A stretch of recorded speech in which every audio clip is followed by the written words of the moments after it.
கிறிஸ்துவுக்குள் பிரியமானவர்களே, மீண்டும் ஒரு விசை கூட ஆண்டவராகிய இயேசு கிறிஸ்துவின் நாமத்தினாலே நான் உங்களை வாழ்த்துகிறேன். நாம் தொடர்ந்து கள்ள உபதேசங்களை குறித்து நாம் பல்வேறு காரியங்களை கற்று வருக தேவன் நமக்கு கிருபை பாராட்டி இருக்கிறார். அதனுடைய தொடர்ச்சியாக இந்த வேளையிலே நாம் சிந்திக்க இருக்கிறதான தலைப்பு கம்யூனியன் என்கிறதான லார்ட்ஸ் டேபிள், லாஸ்ட் சப்பர், கர்த்தருடைய மேசை, கர்த்தருடைய கடைசியான சீஷர்களோடு அவர்கள் கொடுத்ததான அந்த காரியங்களை குறித்து நாம் இந்த வேளையிலே நாம் சிந்திக்க இருக்கிறோம். இதை குறித்து தவறான புரிதல் உள்ளதான இந்த யெகோவாவின் சாட்சிகளுடைய கூற்றை நான் இப்பொழுது வாசிக்கிறேன். Jehovah witness celebrate communion once a year at their annual memorial service generally held after sundown on what watchtower leaders calculate from the lunar calculate to be the Jewish Passover date. யூதர்களுடைய முறைமையின்படி இந்த பாஸ்ஓவர் என்கிறதான எகிப்திலிருந்து ஆண்டவராகிய தேவனாலே இந்த யூத ஜனங்கள் அடிமைத்தன வீடாகிய எகிப்திலிருந்து புறப்பட்டு வரும்பொழுது 9 வாதைகளினாலே ஆண்டவர் அவளை வாதிக்கிறது நம்ம பார்க்குறோம். அதனுடைய கடைசி வாதையாக இந்த பாஸ்ஓவர் என்கிறதான 1 வயது ஆன ஆட்டுக்குட்டியை நீங்கள் தேர்வு செய்து உங்களுடைய குடும்ப எண்ணிக்கையின் அடிப்படையிலே நீங்கள் என்ன செய்ய வேண்டும் என்றால் வீட்டுக்குள்ளே இருந்து அதை அடித்து மாசற்ற குறையற்ற அந்த ஆட்டுக்குட்டியினுடைய ரத்தத்தை ஒரு கிண்ணத்தில் எடுத்து கொண்டு வெளியில் அந்த டோர் போஸ்ட் என்கிறதான நிலைக்கால்களை பூசிட்டு உள்ளே போய் நீங்கள் அதை அடித்து புசித்து நின்று கொண்டு செய்ய வேண்டும் சொல்லி பல இன்ஸ்ட்ரக்ஷன் ஆண்டவர் மோசையின் மூலமாக கொடுக்குறார். அல்லது அதை செய்துவிட்டு வரும்பொழுது தலைச்சீலான்கள், அதாவது எகிப்தினுடைய பிள்ளைகள்லாம் அடிக்கப்படுகிறதான அந்த ஒரு சம்பவத்தை, அந்த சரித்திர உண்மையை நம்ம பார்க்குறோம். கூக்குரல் எழும்பிற்று என்று சொல்லி பார்க்கிறோம். அந்த இரவிலே அவர்கள் புறப்பட்டு வருகிறதுனால அது ராபோஜனம், இரவு விருந்து என்று சொல்லி அதற்கு பெயர் உண்டாகிறது. சரி, ஆண்டவராகிய இயேசு கிறிஸ்து ஒரு யூதன் என்கிற அடிப்படையிலே சீஷர்களும் யூதர்கள் அதை அந்த இடத்துல அவர் செய்யும்படி ஆயத்தம் பண்ண சொல்லுகிறார். மேல் வீட்டு அறையிலே போய் சீஷர்கள் அதை ஆயத்தம் செய்து அவர் இதை வாங்கி புசியுங்கள், இது உங்களுக்காக பெற்றுக்கப்படுகிற என்னுடைய சரீரம் என்று இயேசு கிறிஸ்து அதை அப்பத்தை எடுத்து கொடுக்கிறார். ஸ்தோத்திரம் பண்ணி பிறகு அந்தபடியே அவர் பாத்திரத்தையும் எடுத்து பிதாவை நோக்கி ஸ்தோத்திரம் பண்ணி அதை அவர்களுக்கு கொடுத்து இதை பானம் பண்ணுங்கள், இது உங்களுக்காக சிந்தப்படுகிற என்னுடைய ரத்தம், உடன்படிக்கையின் ரத்தம், புதிய உடன்படிக்கை என்று சொல்லுகிறார். ஓகே, பர்ஃபெக்ட், அதெல்லாம் செய்கிறார். இதை ஆண்டவராகிய இயேசு கிறிஸ்து சொல்லுகிறார். இதை இவர்கள் எப்படி புரிந்து கொள்ளுகிறார்கள் பாருங்கள். Watch tower society instruct that vast majority of its followers not to partake but simply to observe. இந்த வாட்ச் டவர் சொசைட்டியில் இணைந்திருக்கிறதான யெகோவாவின் சாட்சிகளுக்கு அவர்கள் சொல்லுகிற அறிவுறுத்துகிற காரியம் நாட் டு partake. அப்படின்னா இந்த partake என்கிற வார்த்தைக்கு eat or drink என்று சொல்லி மீனிங் வருது. அதே நேரத்தில் அப்சர்வ் என்கிற வார்த்தைக்கு என்ன வருதுன்னா கவனிக்கவும். நீங்கள் எல்லாரும் இதை உண்டு, இதை புசித்து அல்லது இதில் பானம் பண்ணக்கூடாது, அதே நேரத்தில் இதை கவனிக்கணும் என்று சொல்லுகிறதை பார்க்கிறோம். இது சரித்திரத்தில் என்ன நடந்தது, அவர்களுடைய வரலாறுகள் என்ன சொல்லுகிறது என்று சொல்லி நான் இப்போது உங்களுக்கு சொல்லுகிறேன். அதுக்கு முன்பதாக வாட்ச் டவர் சொசைட்டி வெளியிட்டதான ஒரு காரியத்தை சொல்கிறேன். இந்த watch tower February 15 1986 page number 14-15 ஒரு காரியத்தை வாசிக்கிறேன். Who then probably partake of the memorial emblems of the bread and wine? யார் இதில் இந்த சின்னங்களிலே இந்த திராட்சை ரசத்திலையும் இந்த பிரெட்லையும் பானம் பண்ணலாம் சொன்னால் those who of the other sheep, மற்ற ஆடுகள். அந்த மற்ற ஆடுகள் என்று சொல்லி பார்க்கும்போது classes are not in the new covenant, so do not partake.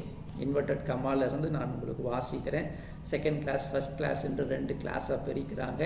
1935க்கு முன்பு இருந்தவர்கள் ஃபர்ஸ்ட் கிளாஸ், அதுக்கு பிறகு இந்த இயக்கத்தில் சேர்ந்தவங்கெல்லாம் செகண்ட் கிளாஸ். அதனால் இந்த கிளாஸ் செகண்ட் கிளாஸில் வரவங்க நியூ கவர்னன்ட்டில் வராததுனால அவர்களுக்கு இது ஒதுக்கப்பட்டது என்று இதை ஆரம்பித்த நாட்களிலே இப்படி தான் இவர்கள் சொல்லிக் கொடுத்தார்கள். ஆனால் 1996 வரும்பொழுது என்ன நடக்குது பாருங்கள். February 15 1985 ஒரு புத்தகத்தில் வாட்ச் டவர் அதில் சொல்லும்போது சொல்கிறாங்க, there is only remnant of such spiritual sons now living. These are the ones who probably partake of the emblems. And then this accounts for the vast majority of Jehovah's Witness being observers, not to partakers. திரும்ப அவங்க சொல்கிற அதே காரியம் என்னென்னா, நீங்கள் இதை புசித்து இதை பானம் பண்ணக்கூடாது, இதை கவனிக்கத்தான் வேண்டும் என்று சொல்லி பேஜ் நம்பர் 17 பிப்ரவரி மாதம் 15ஆம் தேதி 1985 புத்தகத்தில், வாட்ச் டவர் புத்தகத்தில் இது இருக்கிறது. அப்போ ஆனுவல் கன்வென்ஷன் நடக்குது. அதில் 1,22,00,000 பேர் அதில் 1994 கேதர் ஆகிறாங்க. ஜனவரி மாதம் 1ஆம் தேதி 1995 வாட்ச் டவர் மேகசின் இந்த கணக்கீடை வெளியிடுகிறது. அதில் எத்தனை பேர் பார்ட்டேக் பண்ணாங்க, எத்தனை பேர் இந்த பிரெட்டையும் ஒயினும் அவங்கள்ட்ட இருந்து வாங்கிக்கிட்டாங்கன்னு சொல்லி பார்த்தா 8617 பேர் மாத்திரமே இதை எடுப்பதற்கான அனுமதிக்கப்பட்டார்கள். அப்படி என்று சொன்னால் அவர்கள் யார் என்றால் heaven born again believers, live earthly on today, இன்றைக்கு வாழுகிறவர்கள் என்று சொல்லி அந்த புத்தகத்தில் இருக்கிறது. அதனுடைய தொடர்ச்சியாக நாம் பார்க்கும் பொழுது ஆண்டவராகிய இயேசு கிறிஸ்து சொன்ன அந்த வார்த்தை, நீங்கள் எல்லாரும் வாங்கி இதை புசியுங்கள் என்று சொல்லுகிறார். இந்த நீங்கள் எல்லாரும் என்பதை அவர்கள் எப்படி எடுத்துக்கொண்டார்கள் என்றால், this means only you who are going to heaven.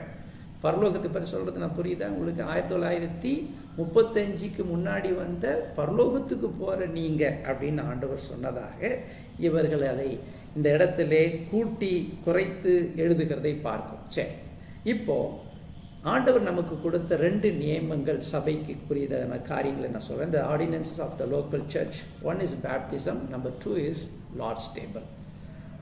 திருவிருந்தும் ஞானஸ்தானத்தையும் ஆண்டவர் கொடுக்கிறார். நான் ஏற்கனவே சொன்ன பாஸ் ஓவர் என்பது அல்லது இந்த கடந்து செல்லுதல் யாத்திராகம புத்தகத்தில் வருகிறதான அந்த பாலும் தேனும் ஓடுகிற கானான் தேசத்துக்கு சுதந்திரித்து கொள்வதற்கு முன்பதாக அவர்கள் செய்து கொண்ட தேவனோடு செய்து கொண்ட உடன்படிக்கை, இரத்தத்தினால் ஆகிய உடன்படிக்கை, இயேசு கிறிஸ்து மரிப்பதற்கு வரை அதை அவர்கள் அப்சர்வ் பண்ணாங்க, உண்மை.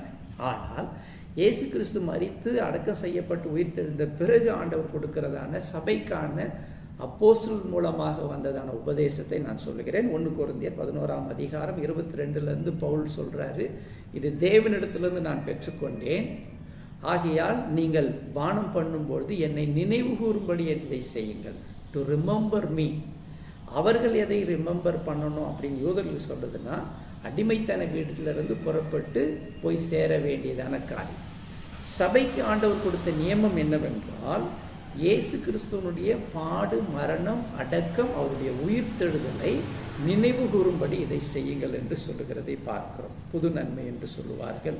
மார்ட்டின் லூதர் ஐயர் அவர்கள் வரும்பொழுது பலவிதமான சடங்காச்சாரம், பாரம்பரியம், பயங்கரமான ரிச்சுவல்ஸ், டியூட்டிஸ், இந்த போன்றதான காரியங்கள் சபையில் அதிகமாக இருக்கிறது. அவரும் அந்த கத்தோலிக்க சபையில் தான் இருக்கிறார்.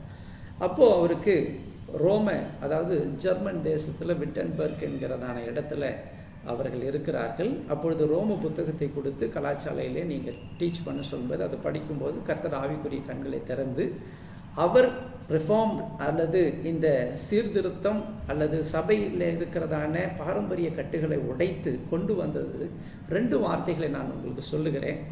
அது பைபிளில் பெரிய இல்லை, ஆனால் ட்ரெடிஷ்னலாக அது கொண்டு வரப்பட்ட வார்த்தை. ஒன்று டிரான்ஸ்சப்ஸ்டான்சியேஷன், இன்னொரு கான்சப்ஸ்டான்சியேஷன். இந்த டிரான்ஸ்சப்ஸ்டான்சியேஷன் என்கிறதான வார்த்தையினுடைய அர்த்தம் என்னவென்றால், the literal bread and the wine will change when the priest lift up the cup and the wine. அந்த பாதிரிமார்களுடைய கரங்களில் வருகிறதான இந்த அப்பமும் திராட்சரசமும் உயர்த்தப்பட்டு ஜெபிக்கும் பொழுது இட் சேஞ்ச்.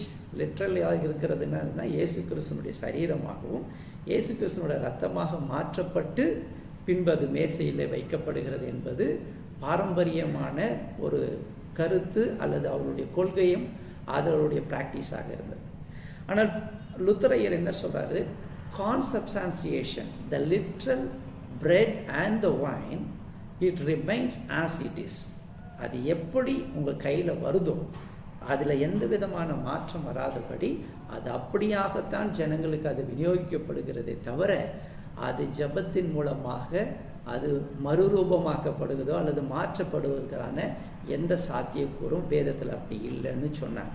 இதிலிருந்து வந்தது தான் புரொட்டஸ்டன்ட். இன்னைக்கு புரொட்டஸ்டன்ட் என்று சொல்லுகிற அநேகருக்கு இந்த சத்தியம் நமக்கு தெரியும். சரி, இப்போது இதை நாம் உட்கொள்ளும் பொழுது இயேசு கிறிஸ்துனுடைய சரீரத்தை நான் உட்கொள்ளுகிறேன் என்று நினையாமல் நான் அவருடைய பாடு, மரணம், அவருடைய அடக்கம், அவருடைய உயிர்த்தெழுதலை என் மனதில் கொண்டு வந்து இதை நான் உண்ணுகிறேன் என்கிற அர்த்தத்தில் வருகிறது. த இன்வர்டு ரியாலிட்டி அவுட்வர்டு எக்ஸ்பிரஷன் என்ற ஆங்கிலத்தில் சொல்லும். எனக்குள் நடந்ததான அந்த மாற்றத்தை நான் வெளியிலே நான் கொண்டு வருகிறதை நான் இங்கு பார்க்க முடிகிறது. There is no forgiveness of sin without the remission of sin. ரத்தம் சிந்துதல் இல்லாமல் பாவ மன்னிப்பு கிடையாது. சில சபையில் இந்த திராட்சை ரசத்தை கொடுப்பதில்லை. சில சபையில் வருஷத்துக்கு ஒரு முறை தான் கொடுப்பாங்க. அதே போல் வருஷத்தில் எல்லா வாரத்துலேயும் கொடுக்குற சபைகளும் உண்டு. நான் ஒரு சபையில் பேச போயிருந்தேன். அது ஒரு பிரதரன் சபை, தூத்துக்குடியில். நான் பிரசங்கத்துக்கு உட்காந்துட்டு இருக்கிறேன். அநேகர் வந்த விசுவாசிகளில் அதுக்கு முன்னாடி அவங்க டேபிள் தாட்டுன்னு சொல்லி நான் 4-5 பேர் வந்து பேசின பிறகு, அந்த திருவிருந்து கொடுத்த பிறகு பாதி பேர் எழும்பி வெளியே போயாச்சு. அப்போ வேத வசனத்தை கேட்பதற்கு சொற்பமானவர்கள் உட்கார்ந்து கொண்டு இருந்தார்கள்.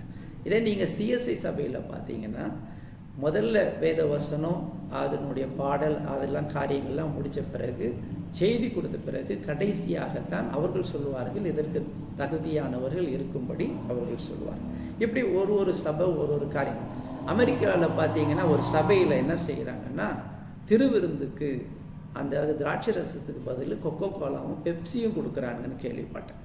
இந்த அமெரிக்கர்களை பொறுத்த வரைக்கும் பார்த்தீங்கன்னா அமெரிக்க தேசத்திலிருந்து தான் இந்த கள்ள உபதேசங்கள் எல்லாம் தோன்றுச்சு. நான் சொல்கிறேன் பாருங்க, ஜெகோவா விட்னஸ் சார்ல்ஸ் ரசல் மூலமாக ஒரு அமெரிக்கன், அடுத்தது மார்மன்ஸ் என்கிறதான ஒரு லேட்டர் டே செயின்ஸ்னு ஒரு சபை ஒன்று உருவாகி இங்கெல்லாம் வந்திருக்குது. அவர் பார்த்தீங்கன்னா ஜோசப் ஸ்மித்து தான் founder, American. Seventh day Adventist என்கிறதான சபை, ஒரு லேடி ஒயிட் என்று சொல்லக்கூடியதான ஒரு பெண்மணி தொடங்கினார்கள். சாட்டனிசம் அமெரிக்காவில் தான் ஆரம்பித்தது. Charismatic movement was started in America. அதே போல் 7ஆம் தூதன் என்கிறதான பிரைன்ஹாம் என்கிற ஒரு மனுஷனால் ஆரம்பிக்கப்பட்ட கள்ள உபதேசம். இந்த கள்ள உபதேசங்கள், கள்ள போதனைகள் பெரும்பாலும் வந்தது அமெரிக்க தேசம் என்பதை நீங்கள் நினைவில் கொள்ள வேண்டும். ஆனால் கடவுள் நமக்கு சரியான நல்ல போதனைகளை ஆண்டவர் நம்முடைய தமிழ் வேத மூலமாக நமக்கு கொடுத்திருக்கிறார். இப்படிப்பட்டதான கள்ள உபதேசங்களை நாம் புறக்கணித்து விட்டு சத்தியத்தை நாம் பின்பற்றுவோம். கடவுளை ஆசீர்வதிப்பார்.